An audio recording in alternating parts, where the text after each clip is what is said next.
If a child asks to get out of the home for the child's protection, we have to remove the child to make it so, but only if you have an alternative which is provenly better for the child. What did they say?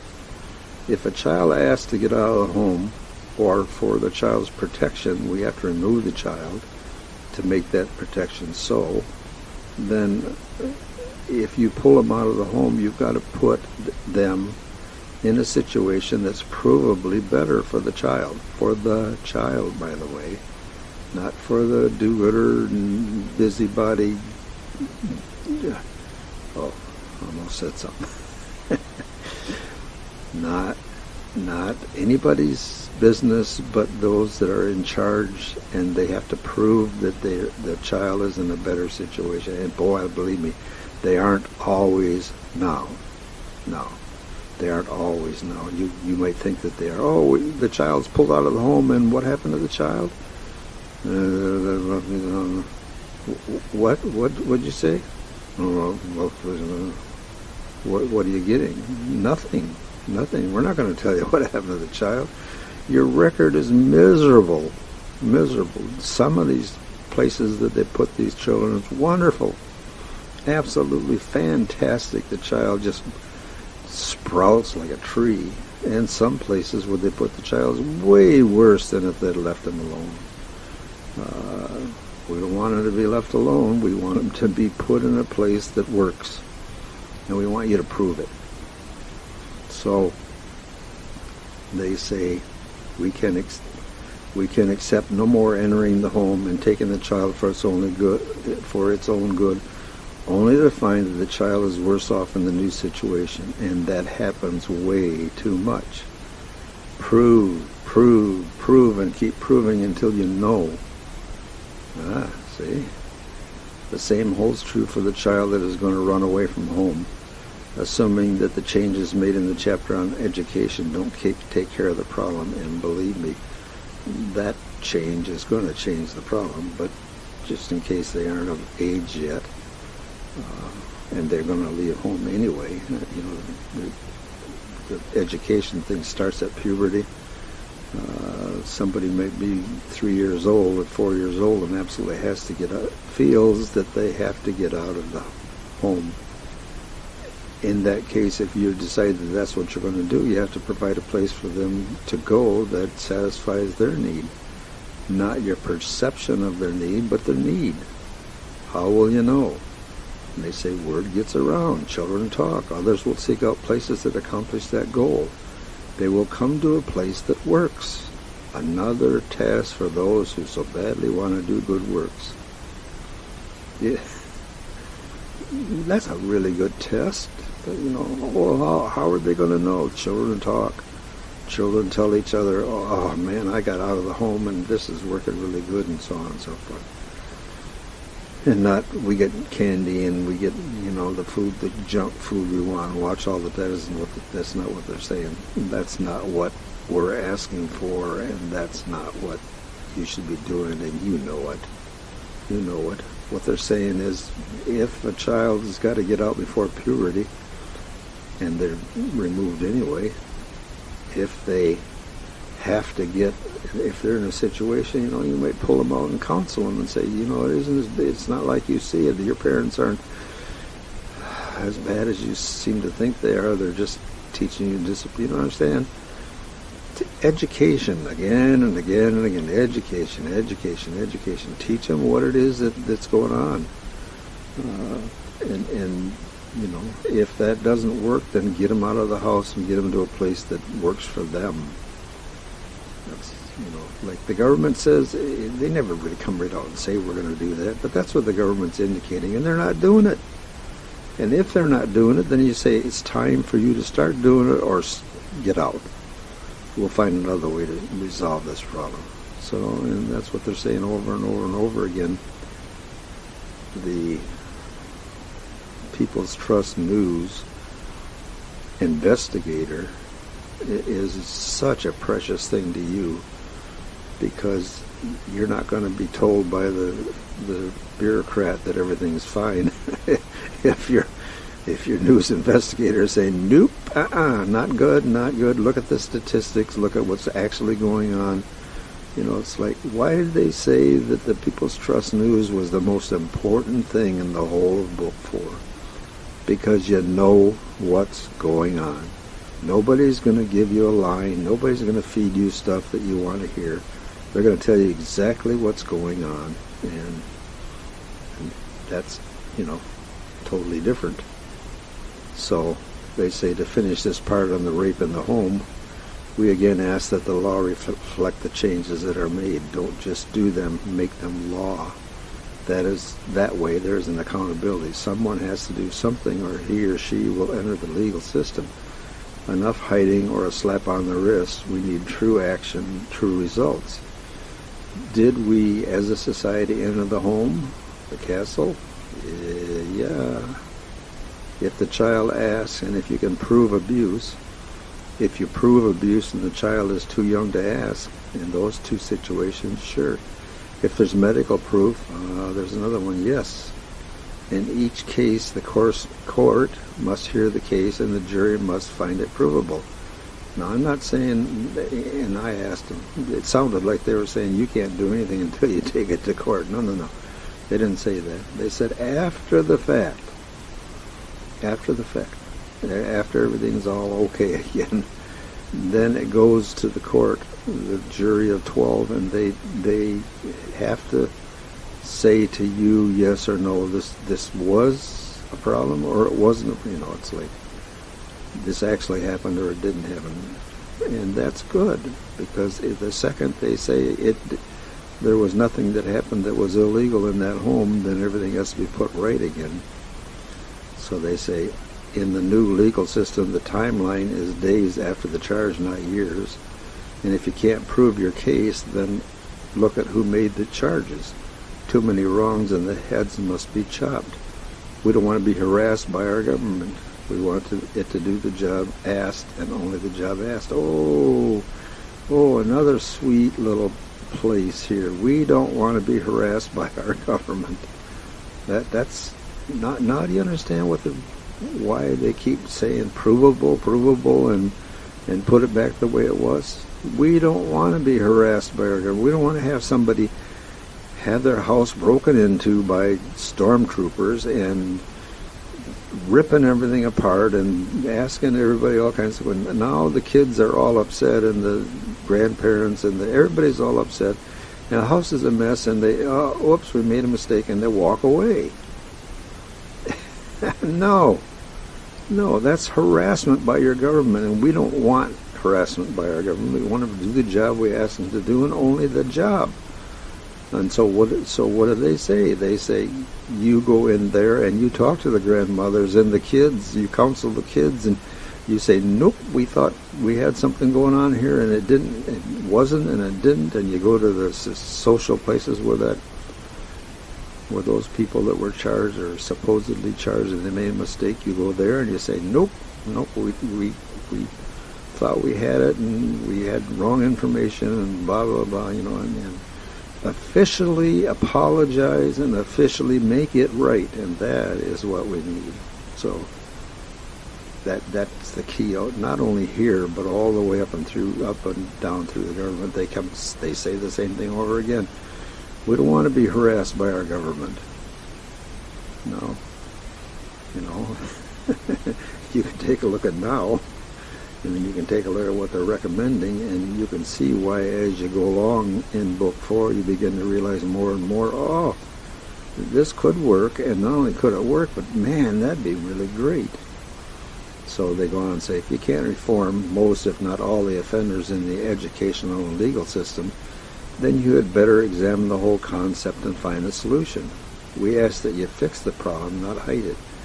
We ask that you prove that you can fix the problem, and if you enter the home, you'd better be right. If you aren't, you owe the family restitution. Bring their life back to the way it was before you made the mistake. Stay out of the home, the castle, unless you are sure of abuse. And if you're wrong, pay for it. And they say in brackets, we aren't talking about paying with money either. You have to spend time and effort making the things the way they were before the charge. If that means front page apology, and explanation, do it. If it means somebody on television saying, you heard about this, they weren't guilty, wouldn't that be great? If it means going to places where the falsely charged socialize and apologize and explaining, do it. Fantastic, fantastic. The next area we will look at is the negative influence you might generate beyond your property's boundaries. We have been given a great freedom in the home to live as you wish and gain the experiences needed to grow in understanding. What do we do with those whose experiences go beyond their boundaries? Obviously, we would not allow someone to violate the sanctity of another person's home. That means an end to garbage, excessive noise, pollution, trespassing, and a whole gamut of things that enter a person's property in a negative way. Stay off the property as a person and as an influence. Okay, now there's a you have to believe that that's different. What did they say? They said not, like your home is your castle. You can't be throwing garbage inside the castle walls. No, come on, that's common sense. That's common sense. Too much noise? No. Not that it gets over in another person's castle. Garbage? No. People, we already discussed people trespassing on your property, but here again they say the same thing they say over and over again. Basically one of the fundamental things that they're indicating is that we failed in education. And why are they going to get a whole batch of new teachers? They say, again, there's a need of education. Educate all about property rights, including the negative influences. After that education, change the zoning laws. There needs to be a place for all manner of experiences, zone to keep those who don't want those experiences out of that area, but zone another area for them. What are we saying? There are a lot of people that have heard this part that say, whoa, I like this. Okay, what are they saying? No more do-good-only zoning. No more church-approved zoning only either. If you find a nice section or an area as a group that you want only nice houses, zone it that way. If you want the lawns mowed and the shrubbery perfect and the gardens beautiful and maybe a white fence, or zone it that way. That's fine. It's like, it's always interesting. They don't grab a group of people and beat them up. They say, if you want your house nice and you want your lawn mowed, and we want you to have that. And on top of that, we want you to zone it that way. And you know what happens if you don't mow your lawn. The city mows it for you and puts it on your tax lien. Of course, they can't do that anymore, but, they won't be able to do that anymore. But, you understand what I'm saying. So they say that if wanted, go zone another area for the not so nice. A house where the grass is, a place where the grass isn't mowed every week. It's another group of people's definition. It doesn't matter that much. It doesn't matter if you've got shrubbery that looks like weeds. It doesn't. We're not focused on that, so we don't care that much. We got other things that we're focused on. If wanted, and they say then, if wanted, go zone another area for the not so nice, or go zone another area a different way. Don't make them all zone so that they're all the Cracker Box City House. Of course, if you're in a bigger city, they aren't like that, but you understand. Make each zone proportional to the population of the number of people who want that type of zoning. Now there is a legal action for you, and as much as possible where they want it. Now you can have families with children together, the elderly who might want it quiet together, the wealthy together, and so on. As you will see, we do most assuredly believe that a man or woman or family has the right to choose the company they keep, and that includes neighborhoods they choose to live in. And the next thing they say is, do we need to make it clear? Yes, please. Okay. Now they're talking to me, and I'm in a small town, so I understand this clearly. They say, you know, that a sterile cracker box house on a sterile property isn't the only way to live. It's just the do-good way to live. You know that a mansion on the hill isn't the only goal to aspire to. The house is supposed to be a home, a safe place to live your dreams.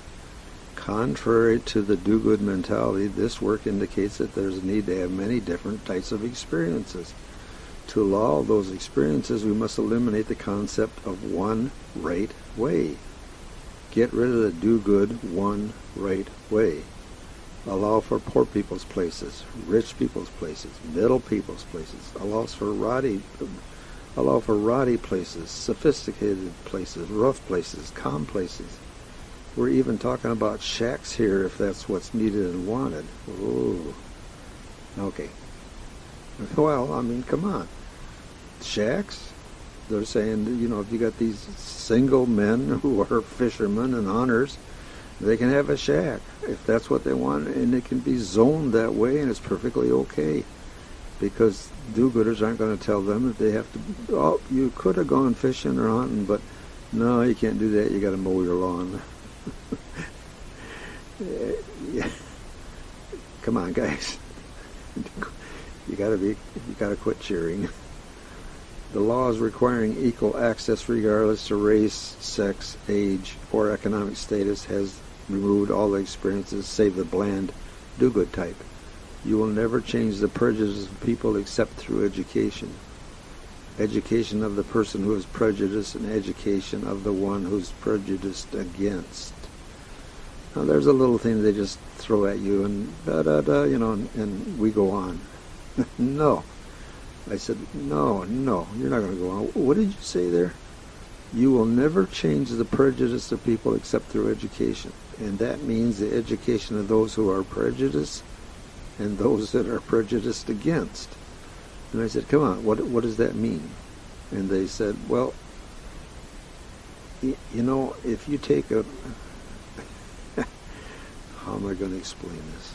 They said, not only is the person prejudiced, I mean, education will resolve it. Like, we're going to use a black person because for some reason, you know, you can have an Indian or a Chinese or any other race, and nobody seems to have any particular, I mean, they might not like them, but they don't have any particular prejudice. The serious prejudice is against the black. And so we're going to use that as an example. They said, okay, we'll use the black as an example, just as an example. They aren't all stupid. They you know, that's the prejudice. So you get into the education process and find out there's some fantastically bright black people. You can say African Americans. You can say whatever you want. They don't care. They just, you know, that's what you call them when they aren't around. You call them black people. Prejudiced. And they say there are some brilliant, you know, smarter than white people, black people. There are people that are much nicer. There are people. There isn't any difference. Basically, what they say is by the time you get educated, and education might include going to their home and seeing. They want the, you know, the same. They're working man. They got coveralls, and they're working in sewers or whatever, and they come home and they want decent food, and they want their children educated, and they want to be left alone, and they, you know, and son of a gun, it's just like you. and that's the system of education. See, they're just like you, and so there is no difference. And as you get into reincarnation and things like that, you look at it and say, oh, if you were a white man, owner of slaves in the last life, and now you're a slave woman, and you're a black woman, I'm sorry, you're a black woman, are you going to get it this time? You bet. You're not going to put up with the abuse. So you have, but then they said, look, it isn't only the education of the one who's prejudiced, but the one who's prejudiced against. So what does that mean? They take offense. They take offense at things that aren't offensible, and so they need to be, you know, educated too. Not all white people hate black people. It's not true. It just isn't. I mean, there are some that are prejudiced, and they're prejudiced mostly because they've been taught all the wrong things. Okay, so now you get to the point where you're doing something together, and you find out, oh, they're doing the same thing we are.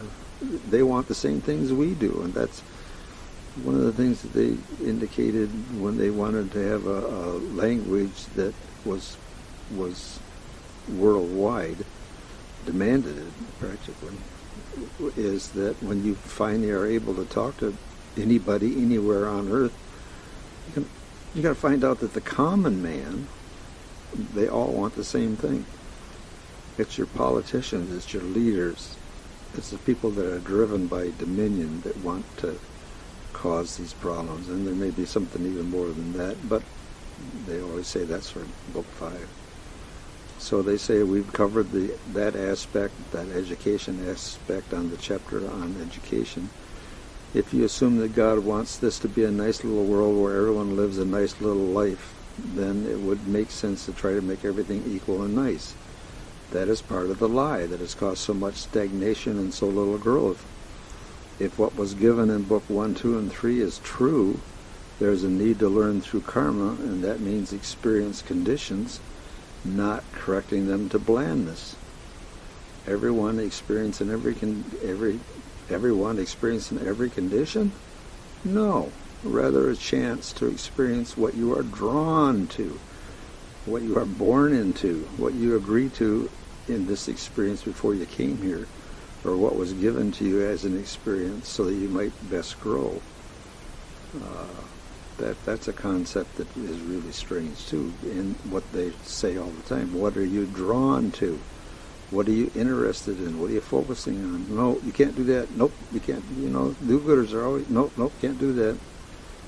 Why not? We don't want you to. They're saying you need experiences. The less experiences you get, the more likely you are not to make choices. The more you don't make choices, the more this place that you're in is useless. And you're going to stay here for eternity instead of where you might be able to go.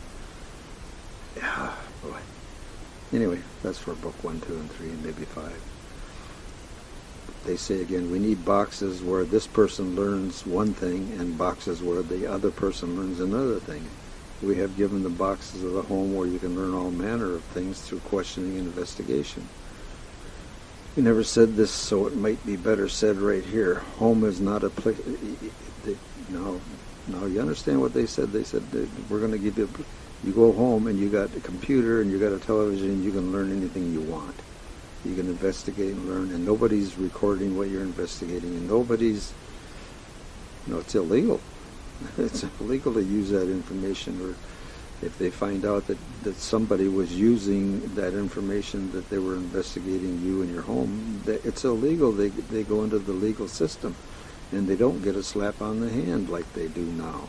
The white-collared and the socially more elite gets slapped just as hard as the person stealing a loaf of bread. And that's the way it should be. Okay, so they say,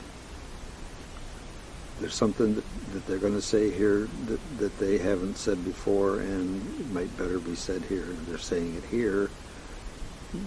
That's a good place to say it. Home is not a place to socialize. There should be a place where you can go and meet people, friends or relatives, or whatever group you want to have. There should be a place that isn't in the home where you should you should be able to socialize. And in this country, we've kind of taken that away. The town hall and the pub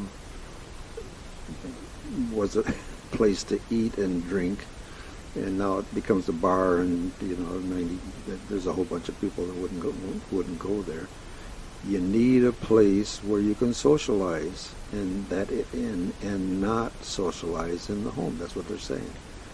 There should be a place where you can go and have fun, talk, shop, hunt, and do all the things that you might want to do. The home should be your sanctum with only you and your family's vibrations to deal with. What? Okay, if you know anything about the New Age group and so on and so forth, they'll deal with vibrations, but if you're not familiar with that or you don't believe all that garbage, if you don't have anybody in your house for 6 months and then you have somebody come in your house, whoever, your house will be different. Now, you can call it vibrations, or you can call it influence, or you can call it anything you want. What they're saying is that we're making a suggestion here. The suggestion is don't socialize in your home. They go on and say any sensitive person has felt the disruption of a guest in the home for days or even weeks after he or she leaves. Now, understand it is a choice, but we suggest that you consider having a place, hall, bar, block social building, some social building that you can go to and not your home. We're not very civilized in this country. I asked them about that, and they said teenagers all. And I said, really? And they said, look around, go to some other countries and look around. Then look at your country. Teenagers, they're very, very immature. Okay. I'm not going to argue with them. I have gone to other places, and I'm sorry, but I see the point exactly. We're a hula hoop society, and there are places that are much more civilized than we are. And what they say is we need to learn from the more civilized countries of the world. Meet your company somewhere else, mess up that place's vibrations, and leave. Strange concept? Perhaps, but after trying it for a while, you will see that we are right. Oh boy, if they were human being, you'd call them egotistical. But I'm going to tell you that if you try it for a while, you'll find out they're right. Does that mean that everyone must be kept out of your house? Everyone must follow these guidelines? No, they say it's a guideline. It's a suggestion. Do as you will, but you might try it just to see how it works for you. Just a suggestion, but a good one. We'll use this concept as we go on and discuss more about things in the social setting, which is the next, not the home anymore, but not the castle anymore, but they're going to start talking about a more social setting, and one of the more social settings they're recommending is a place to meet and have your social situations. So it's just a interesting thing that they've looked at and said, you might want to change this. Okay, we've covered pretty thoroughly the home being your castle, and everything that they're discussing in that particular area. And so they say now we leave the home and go out into a more public area of influence. And this is there are 3 areas that you can wander around in. Your home, which they gave you a tremendous amount of freedom. And the second one is a semi-private social place, which is what we're talking about now.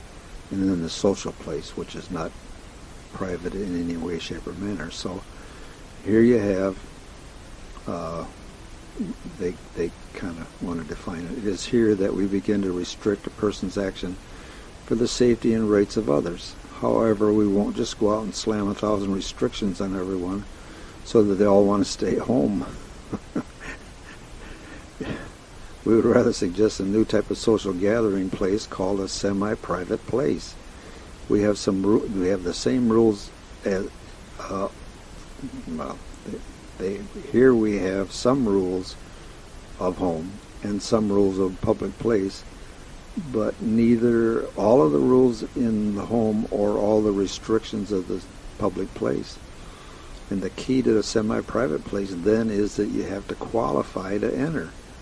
Here's the concept. There's a need for a variety of experiences in a setting where you interact with others as well as at home. Other than this, you're talking about interacting with people that aren't your family. The problem comes when these places are public or semi-public, where they have to qualify to go there, and there is a need for safety and yet freedom. How can a child be safe in a place where men are fighting and drinking? The solution? You must have barriers of some type so that only those who qualify can get into that area, and thus a semi-private place. We would allow all manner of activity in a semi-private place as long as the people who enter are qualified and understand what the place is.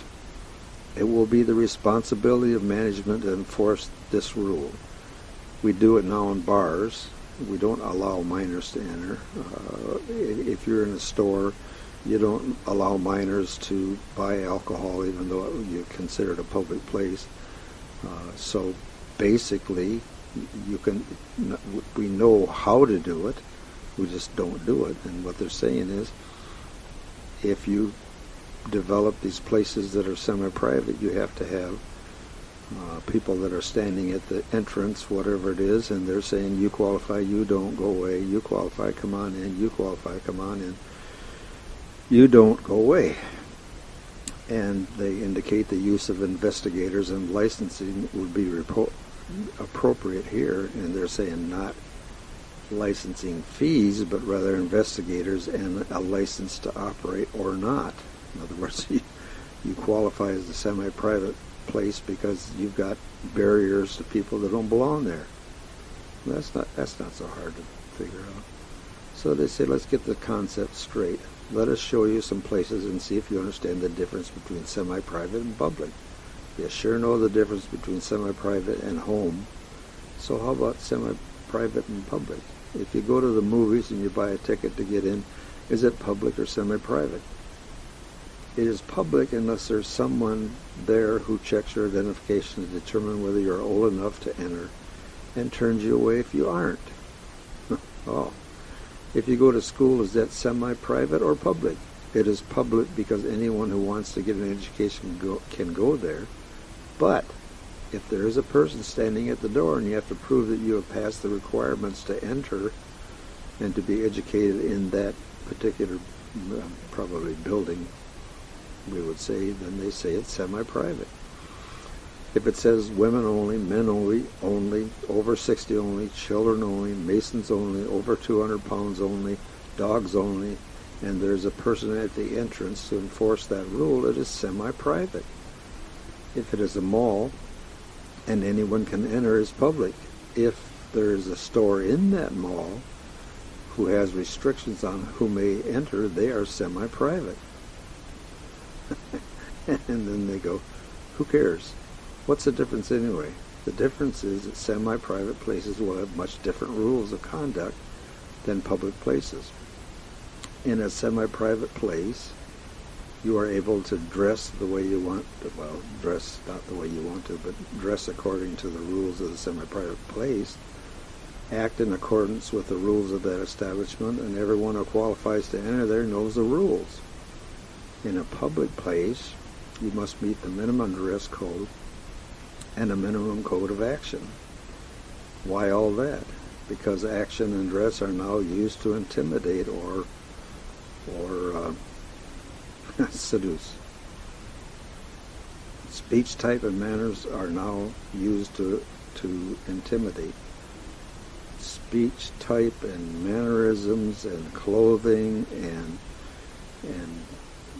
physical actions and those things are used by people to, gang members. You know what we're talking about. If you are doing something that intimidates somebody else, that'll be out in public. That'll be done in this new system. So where are you going to do it?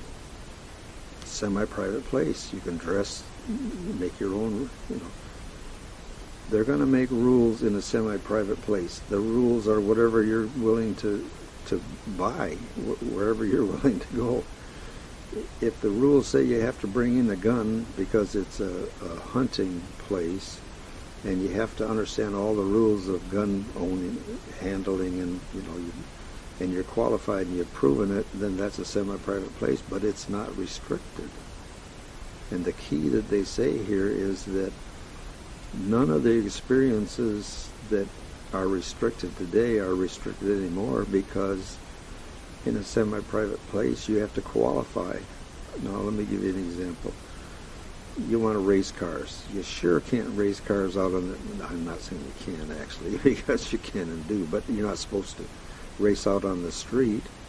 You got drag racing in every town. I mean, there's a drag strip in every town. Everybody knows that. The point is that it's illegal. Now, Now that you recognize that you can have semi-private places, those people that know how to drag race, know how to race, know about cars, know they've qualified, tested and qualified, and they go out and drag race. They go out and race around to do whatever, and it's legal. It's legal. So now you're restricting people is kind of come to an end. You can drink until you're, you can't see straight if that's what you're drawn to. And that's another thing they say all the time. If you're drawn to it, then you should be allowed to do it. And that covers an awful lot of things. Did they restrict anything? Nope. They just say that you won't accidentally be in a place where stuff that you don't want to get involved in is going on. That's all. You'll be turned away. Okay, but there'll still be these experiences that are needed.